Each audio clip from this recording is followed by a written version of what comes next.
Hello दोस्तों, कैसे हैं आप सब। हमारी कहानियां देखने के लिए हमारे चैनल को सब्सक्राइब कीजिए और हाँ, बेल आइकॉन पर क्लिक करना मत भूलिएगा। पुर में सतीश नाम का एक आदमी रहता था। वो अपनी मस्त मसालेदार चना चाट के लिए बड़ा ही फेमस था। वो रोज शाम को बाजार के मेन चौक में चना चाट की दुकान लगाता था। उसकी मसालेदार चना चाट खाने के लिए दूर दूर के गांव से लोग आते थे। उसकी एक प्लेट चाट का रेट मात्र 20 रुपए था। उसने अपनी दुकान के सामने बोर्ड भी लगाया हुआ था। लोग उसकी चाट की बढ़ाई करते नहीं थकते थे। तुम्हारी चना चाट खाकर पेट तो भर जाता है, मगर मन नहीं भरता। ऐसा जायकेदार चाट कैसे बना लेते हो? ये सब तो हमारे खानदानी मसाले का कमाल है। बरसों पहले हमारे दादाजी ने जो सीक्रेट मसाला रेसिपी तैयार की थी, आज भी वही चल रही है। कमाल की मसाला रेसिपी तैयार की है आपके दादाजी ने। क्या इस रेसिपी के बारे में आप हमें कुछ बता सकते हैं? नहीं नहीं, बिल्कुल नहीं बता सकता भाई। ये तो हमारी खानदानी सीक्रेट मसाला रेसिपी है। इसे तो हम अपने परिवार के कुछ खास लोगों तक ही सीमित रखते हैं। उससे कुछ ही दूर पर चना चाट की एक और दुकान भी थी। उसको बबलू नाम का आदमी चलाता था। वैसे तो ये बबलू भी अच्छे मसाले डालकर चना चाट बनाता था। ऊपर से उसने अपनी चाट का रेट भी कम रखा हुआ था, मगर फिर भी कोई उसकी चाट खाना पसंद नहीं करता था। सतीश की दुकान जमकर चलती थी और बबलू की बिल्कुल नहीं चलती थी। इसलिए बबलू सतीश से जलने लगा। जाने सतीश के दादाजी ने ऐसी कौन सी सीक्रेट मसाला रेसिपी तैयार की है जिसका जायका लोगों के सर चढ़कर बोलता है। अब तो इस सीक्रेट मसाला रेसिपी का पता लगाना ही पड़ेगा। एक दिन सतीश की दुकान पर एक मोटा और काफी डील डॉल सा आदमी आता है। क्यों भाई, चना चाट बनाते हो क्या? नहीं, बैंगन का रायता बनाता हूँ। चना चाट दिखाई नहीं देता क्या? अगर दिखाई नहीं देता है तो अपनी आंखों पर चश्मा चढ़वा लो। अरे सॉरी भाई, मेरा नाम गणेश है। मैं तो बस मजाक कर रहा था। पर धंधे के टाइम पर मुझे मजाक कतई पसंद नहीं है। चाट खाना है तो बोलो, वरना रास्ता नापो। हाँ हाँ, चाट खानी है, दे दो। सतीश उसे चना चाट दे देता है और वो चाट खाने लगता है। मगर तभी वहाँ एक गाड़ी आकर रुकती है और उसमें से कई बदमाश उतरकर बाहर आते हैं। फिर वो बदमाश उस गणेश की जमकर पिटाई करने लगते हैं। अरे बचाओ, अरे बचाओ, कोई इन बदमाशों से बचाओ मुझे। गणेश चिल्लाता रहता है, मगर लोग उसे बचाने के बजाय उसकी पिटाई का तमाशा देखने लगते हैं।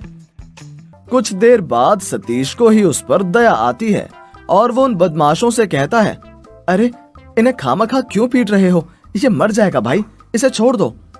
अगर तुझे इस पर इतनी ही दया आती है तो ला इसका कर्ज तू चुका दे। अरे मैंने बोला तो है कि कोई काम मिलते ही सारा कर्ज चुका दूंगा, फिर भी पिटाई क्यों कर रहे हो? ये कहकर गणेश रोने लगता है और फिर एक बदमाश सतीश से कहता है, क्यों भाई चाट वाले, अगर तुझे इस गणेश पर इतनी ही दया आती है तो तू इसे काम पर रख लेना। तेरी चाट की दुकान तो खूब चलती है, एक नौकर तो तू भी रख ही सकता है। हाँ हाँ, एक नौकर तो मैं रख ही सकता हूँ। क्यों बे गणेश, करेगा मेरे पास काम? कर लूंगा भाई, पर मेरा कोई घर भी नहीं है। ये सुनकर सतीश कहता है, ठीक है, तू मेरे साथ मेरे घर पर रह सकता है। एक दिन सतीश मसाला तैयार करने के लिए अलग कमरे में जाता है और अंदर से दरवाजा बंद कर लेता है। वो कुछ अलग अलग मसालों को मिक्स करके भूनता है और फिर उन्हें अच्छे से पीसकर अपना खास चना चाट मसाला तैयार कर लेता है। उसके बाहर आने पर गणेश उससे पूछता है, सतीश भाई, क्या मसाला बनाने में बहुत मेहनत करनी पड़ती है? सतीश उसकी बात का जवाब देते हुए कहता है, अरे नहीं नहीं, कुछ खास मेहनत नहीं करनी पड़ती। बस 7 चीजों को आपस में मिलाकर कढ़ाई में भूनकर पीस लेता हूँ बॉस, और नहीं तो क्या। एक रात सतीश और गणेश दोनों सो रहे होते हैं। आधी रात को गणेश उठता है और बंद कमरे की तरफ चल पड़ता है। आज देखता हूँ तेरे सीक्रेट मसाले रेसिपी मेरी नजर से कैसे बचते हैं। ये कहते हुए वो कमरे का दरवाजा खोलकर अंदर जाता है और वहाँ रखी सब चीजों के नाम एक कागज पर नोट कर लेता है। फिर अगले दिन सतीश से कहता है, जिस काम के लिए मैंने और बबलू ने मिलकर सारा ड्रामा रचा था वो काम तो अब हो गया। तो तुम बबलू के आदमी हो? मैं बबलू का मामा हूँ और हम दोनों मामा भांजे ने तेरे सीक्रेट खानदानी मसाले की रेसिपी जान ली है, इसलिए अब यहाँ हम राज करेंगे और तू माथा पीट कर रोएगा। कुछ दिन बाद बबलू और गणेश दोनों मिलकर ग्राहकों को आकर्षित करने के लिए जोर जोर से आवाजें देते हैं। आओ भाई आओ, मामा भांजे की दुकान की मस्त चाट खाओ। ऐसी मसालेदार चाट कहीं नहीं मिलेगी, जल्दी से आओ और चाट खाकर मस्त हो जाओ। उनके इस तरह आवाज देने से लोग उनकी दुकान पर आने लगते हैं, पर जो भी उनकी चाट खाता है उसके मुंह में बड़े बड़े फफोले पड़ जाते हैं और अस्पताल पहुंच जाते हैं। फिर जैसे ही पुलिस को इसकी खबर लगती है, पुलिस उसकी दुकान पर आ धमकती है। लोगों को जहर खिलाता है? नहीं साहब, हम तो चाट में वही मसाले डालते हैं जो मसाले सतीश भी अपनी चाट में डालता है। ये सुनकर सतीश हंसने लगता है और कहता है, तुम दोनों मामा भांजा धूर्त ही नहीं मूर्ख भी हो। वो क्यों? क्योंकि तुमने मेरे सीक्रेट मसाला रेसिपी में शामिल मसालों के नाम तो जान लिए, मगर कौन सा मसाला किस मात्रा में रखना है ये जानना जरूरी नहीं समझा। बस तुम यही धोखा खा गए।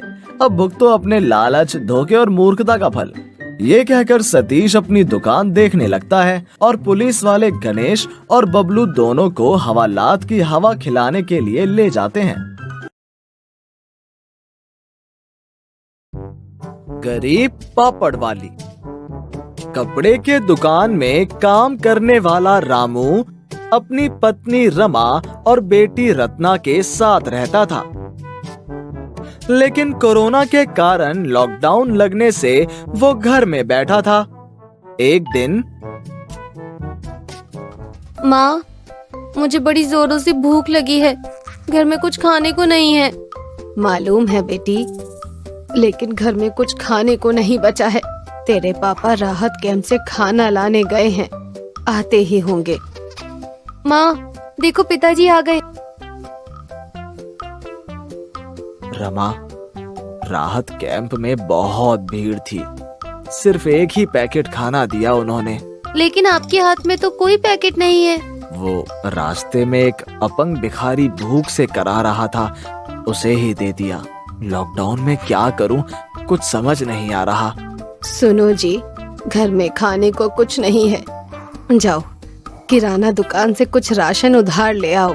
जाता हूँ, पहले का भी उधार बाकी है, पता नहीं राशन देगा भी या नहीं। पिताजी, मैं भी चलूंगी आपके साथ। ठीक है बेटा, जा अंदर से झोला लेकर आ। रामू और रत्ना दोनों किराना दुकान पर जाते हैं। कैसे हो सेठ जी?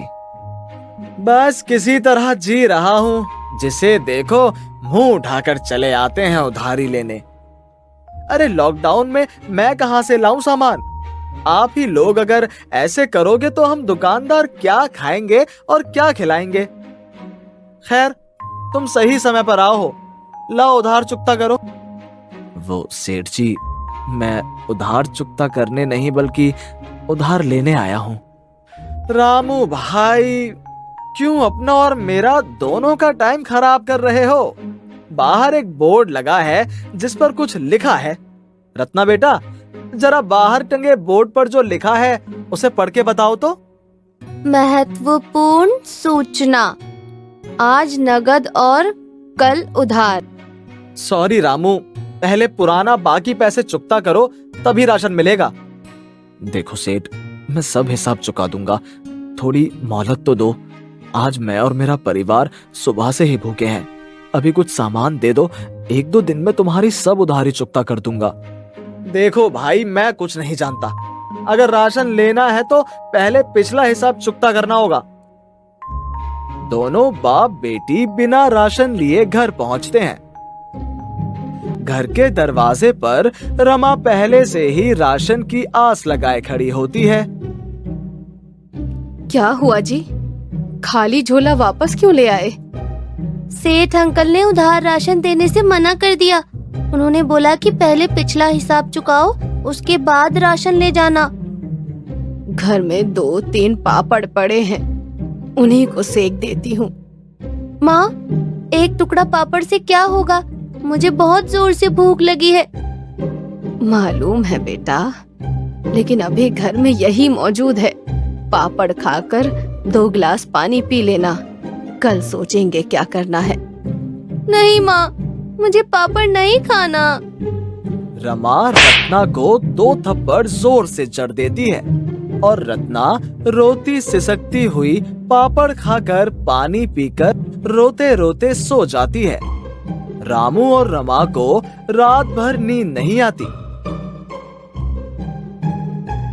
रमा को अपने मन में ग्लानि महसूस होती है। सुबह में, सुनो जी, ये लो मेरी सुहाग की अंतिम निशानी। लेकिन रमा, ये तेरी अंतिम निशानी है। जानती हूँ, लेकिन अभी हमें खाना जरूरी है, और अगर जिंदा रहे तो फिर ऐसी कई चूड़ियां हम बनवा लेंगे। ये गहने जेवर हम औरतों के पास इसी वक्त के लिए ही तो होते हैं। अगर हम ही ना रहे तो इसका क्या फायदा। लाओ झोला, मैं जानता हूँ कि तू जो ठान लेती है वो करके ही रहती है। रामू रमा की चूड़ियां बेचकर किराना का सामान ले आता है। रमा खाना बनाकर सबको खिलाती है। रामू का परिवार कई दिनों बाद पेट भर खाना खा रहे थे। माँ, खाना बहुत स्वादिष्ट बना है। कई दिनों बाद आज भर पेट खाना खाने को मिला है। सॉरी माँ, कल रात मैंने खाने के लिए जिद की। कोई बात नहीं बेटा, अगर पेट में भूख हो तो बुद्धि अपने आप चली जाती है। ये हमारा दोष है कि हम तुम्हारे लिए पेट भर भोजन भी प्रबंध नहीं कर सकते हैं। लेकिन माँ, आपने जो पापड़ खिलाए वो बहुत ही स्वादिष्ट थे। माँ, तुम्हारे हाथ के बने पापड़ का जवाब नहीं। क्यों ना माँ हम पापड़ बेचने का धंधा शुरू करें? आइडिया बुरा नहीं है। अभी लॉकडाउन में किराना दुकान और दवा दुकान ही चल रही हैं। चूड़ियां बेचकर जो पैसे मिलते हैं उसी पूंजी से पापड़ उद्योग खोल देते हैं। ठीक है, मैं जो सामान लिख रही हूँ उसे सेठ जी की दुकान से ले आओ। रामू किराना दुकान से पापड़ बनाने वाली सारी सामग्री ले आता है। रमा और रत्ना दोनों मिलकर दाल पीसकर और मसाले डालकर अच्छी तरह से पतले पतले पापड़ तैयार करती हैं और उसे सुखा लेती हैं। शाम को नुक्कड़ पर एक ठेले में पापड़ तलकर बेचने लगती हैं। उन स्वादिष्ट पापड़ को जो भी खाता है दीवाना हो जाता है। रात को घर पर, चलो आज लॉकडाउन में भी अच्छी बिक्री हुई। हाँ पिताजी, आज तो उम्मीद से ज्यादा पापड़ बिके। कल हम और ज्यादा पापड़ बनाएंगे और ठेले पर तल कर उसे बेचेंगे। क्यों माँ? हाँ हाँ, क्यों नहीं। कल सुबह से ही पापड़ बनाना शुरू कर दूंगी मैं। माँ उठो, पापड़ नहीं बनाने क्या? दरवाजा खोलो। किससे अकेले में बात कर रही है बेटी? अरे माँ, तू कब जागी? मैं तो समझी कि तुम सोई हुई हो, इसीलिए तुम्हें पापड़ बनाने के लिए उठा रही थी। पिताजी कहाँ हैं? तेरे पिताजी साइकिल लेकर मंडी गए हैं पापड़ का सामान लाने। तब तक मैं कल के बचे हुए सामानों से पापड़ बनाकर छत पर सूखने के लिए रख देती हूँ। शाम को 3 ही घंटे में सारे पापड़ बिक जाते हैं। आज फिर सारे पापड़ बिक गए। कल से लॉकडाउन भी खत्म हो रहा है। हाँ पिताजी, फिर तो बिक्री भी बढ़ जाएगी। क्यों ना हम लोग पापड़ को एक नाम देकर ब्रांड बना ले और मार्केट में डिस्ट्रीब्यूट करें। इससे ज्यादा से ज्यादा पापड़ बेच सकेंगे। वाह बेटा, आइडिया बहुत अच्छा है। ब्रांड का नाम होगा गरीब माँ का पापड़। जल्द ही गरीब माँ का पापड़ एक ब्रांड बन जाता है। रमा मोहल्ले की महिलाओं की मदद से पापड़ का एक कारखाना खोल लेती है। जल्द ही गरीब माँ का पापड़ ऑनलाइन सेलिंग के द्वारा 100 से ज्यादा देशों में सप्लाई होने लगता है। रामू का परिवार अब संपन्नतापूर्ण जिंदगी जीता है। हेलो दोस्तों, कैसे हैं आप सब? हमारी कहानियां देखने के लिए हमारे चैनल को सब्सक्राइब कीजिए और हाँ, बेल आइकॉन पर क्लिक करना मत भूलिएगा।